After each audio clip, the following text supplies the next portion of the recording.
"Don't lie to me again," Marlowe said, and she said it without raising her voice, which was somehow worse than if she had. She was 12. She was standing in the open doorway of the office at the back of the apartment. The one her father had told her 3 weeks ago was strictly off limits because he had work calls in there. The work calls were the lie. The desk lamp was on at 10 in the morning because he had forgotten to switch it off. The monitor was dark because the laptop had been gone 9 days, and the only thing on the desk now was a manila envelope from the Greater Cascade Bank, and inside it a single sheet of paper that said "Final Notice" in a font that did not need to shout. Her father, Eli Cranston, 38, in a grey t-shirt that used to fit him better, stood beside the desk with his hands lifted very slightly at his sides, the way a man stands when he is about to apologize but does not yet know which apology to pick. "Lo," he said. "Honey, you said you had a meeting on Tuesday," she said. "You said the same meeting on Wednesday. Then on Thursday, it was a different meeting. Then on Friday, you just shut the door and put on the music and pretended. I was going to tell you." "When?" He didn't answer. She stepped into the office and picked up the bank notice and read it the way she read everything, fast, lips closed, eyes moving in straight lines. He watched her face. He watched her not flinch. He watched her set the paper back down on the desk exactly where it had been. "Sit down," she said. "Marlowe." "Sit down, Dad." He sat in the office chair. It squeaked. She remained standing because she had figured out, somewhere between her 9th and 11th year, that a person who is standing is usually the one being listened to. "How long have you been out of work?" A pause, in which he tried, and failed, to make the number smaller before he said it. 2 months. 2 months. Almost. "Mum's coming on Sunday," Marlowe said. "She's going to ask you if everything's fine. You can't tell her no." He looked at her properly then. The custody was 60-40. Weekdays with him because the apartment was inside the school district line. Weekends with her mother in the Riverview condo with the man she had married 8 months after the divorce. Her mother had a lawyer on retainer, and a thing she did with her face at pickup, a small lifting of the chin that meant she was already drafting a sentence about Eli. "I know," he said, and this time it came out tired. Marlowe closed the office door the way you close a door behind a sleeping animal, went to her room and sat on the edge of her bed and looked at the calendar above her desk. 11 days until the end of the month. Then there was rent. She did not cry. She got up and went into the kitchen and opened the freezer. 2 frozen pizzas, a half bag of edamame, a Tupperware her father had labelled chili 9/14 that she was fairly sure was too old to eat. The pantry had rice, a can of black beans, a jar of peanut butter, mostly empty, a single onion going slightly soft. This, she thought, is what we have. She got the small notepad from beside the phone and sat at the kitchen table and made a list. She titled it, in capital letters, "The Way Out." Underneath she wrote, 1. Food until Friday. 2. Don't let Mum see. 3. Get him out of the chair. 4. Rent. She looked at the 4th item a long time. Then she went back into the office without knocking, which was new. "Get up," she said. Her father was still in the chair. He had not moved. "Lo, get up and come to the kitchen. We're making lunch." He stared at her. "Marlowe, I have to figure out." "You can figure it out at the table." She waited in the kitchen with the onion on the cutting board. After 38 seconds, which she counted, her father walked in his sock feet and washed his hands. "What are we making?" "Beans and rice, and the onion before it dies." He almost laughed. He picked up the rice bag and measured a cup into the pot. She had watched him do it her whole life. There was a way he held the measuring cup with his thumb just under the rim that her mother had teased him about back when her mother had still teased him about anything. While the rice cooked, she wrote a second list titled Help. Mrs. Inez, Walking Sully, Coach Park, Library Hours, Mum, Last Resort. Mrs. Inez was the woman in 4B who had asked Marlowe twice this fall whether she would be interested in walking the old beagle, Sully, because Mrs. Inez's hip was acting up. $12 a walk, 4 walks a week. Marlowe had said she would think about it. She underlined Mrs. Inez twice. Coach Park ran the after-school orchestra. Marlowe played second chair viola, and Coach Park had told her in September that the high school principal wanted a serious viola student to play the prelude at the November donors brunch. The slot paid $50. Marlowe had said, maybe.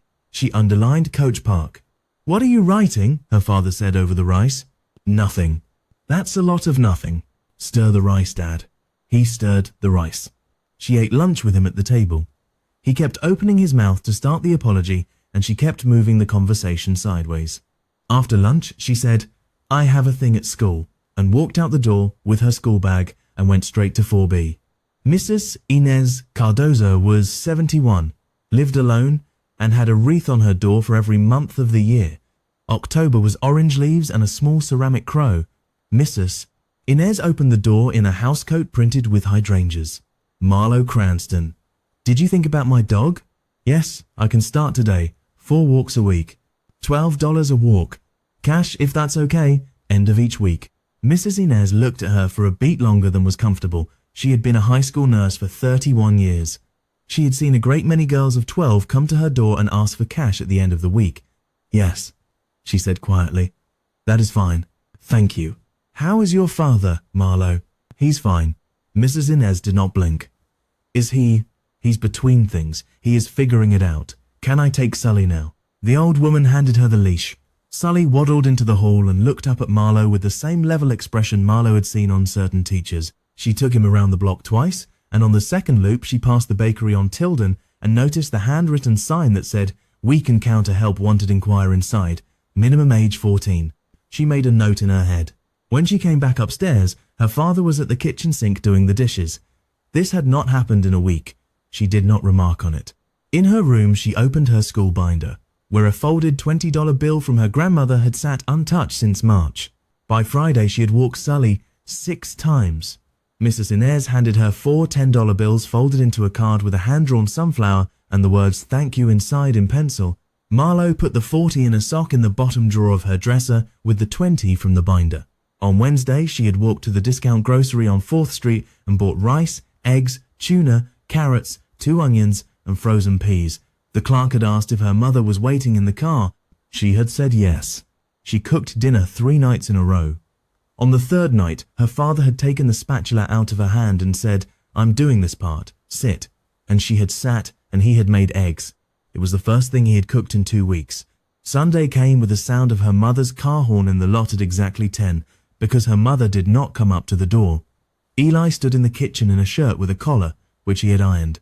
"You're not going to tell her," he said. It was almost a question. "Dad, I'm not going to tell her." He picked up her bag and walked her down. Her mother was in the driver's seat of the white SUV, sunglasses on, phone in her hand. "Hi, sweetheart. Everything fine?" "Everything's fine," Eli said. Her mother lifted her chin a 1/4 inch and said, Then she has a math test Tuesday. Did you sign the form?" "I signed it." "Send a picture." "I'll send a picture." The window went up. The car pulled away. Marlowe watched her father in the side mirror until he was the size of a fingernail and then gone. She spent the weekend at the Riverview condo with her mother and Hugh's 9-year-old son from his first marriage, a polite boy named Theo who liked dinosaurs.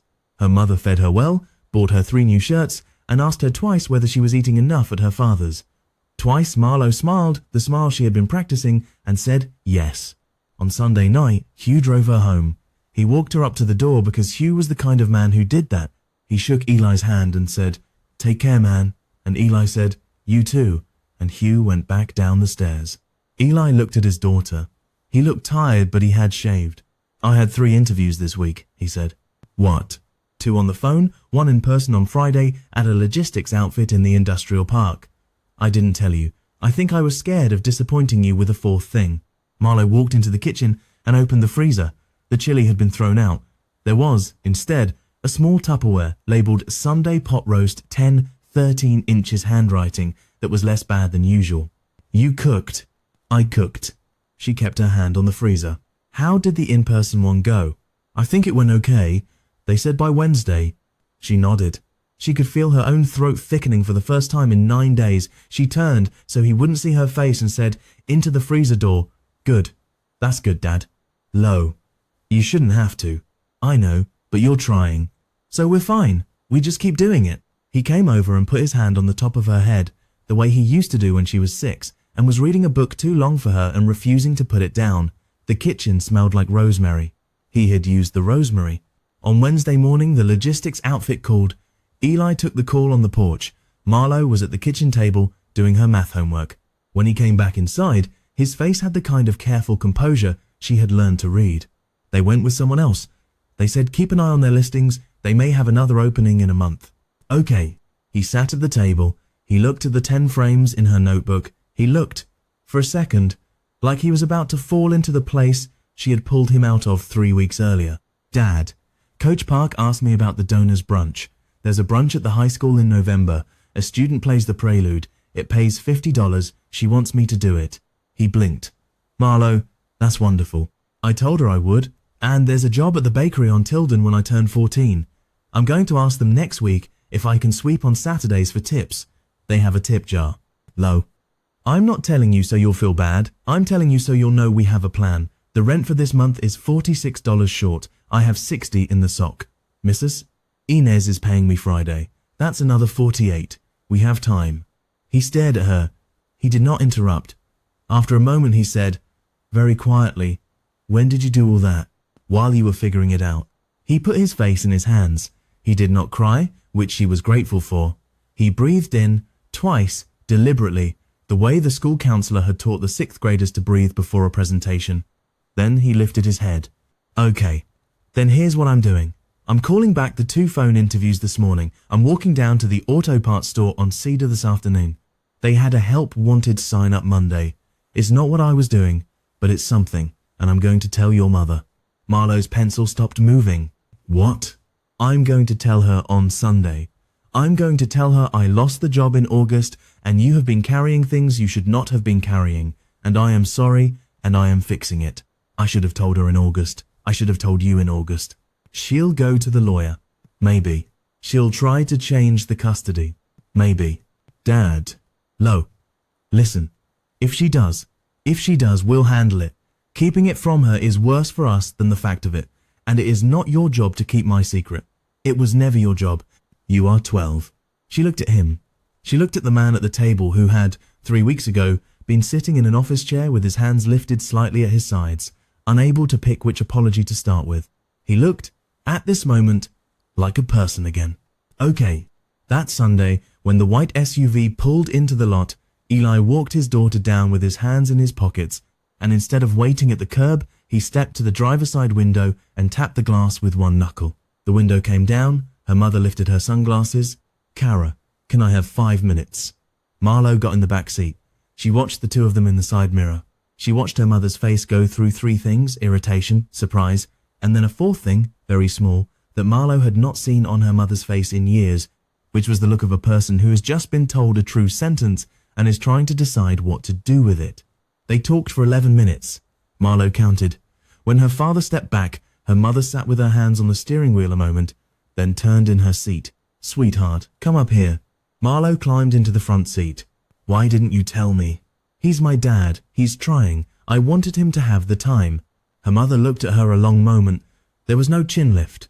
There was no drafted sentence.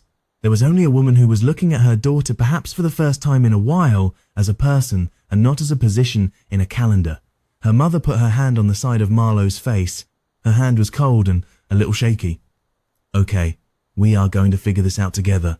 All 3 of us. 4, Marlo said. Her mother smiled very faintly. 4.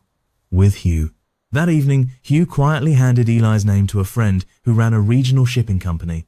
2 weeks later, Eli had a job he did not love, and that paid almost exactly what the old one had paid, and he kept it. He paid the November rent in full and on time.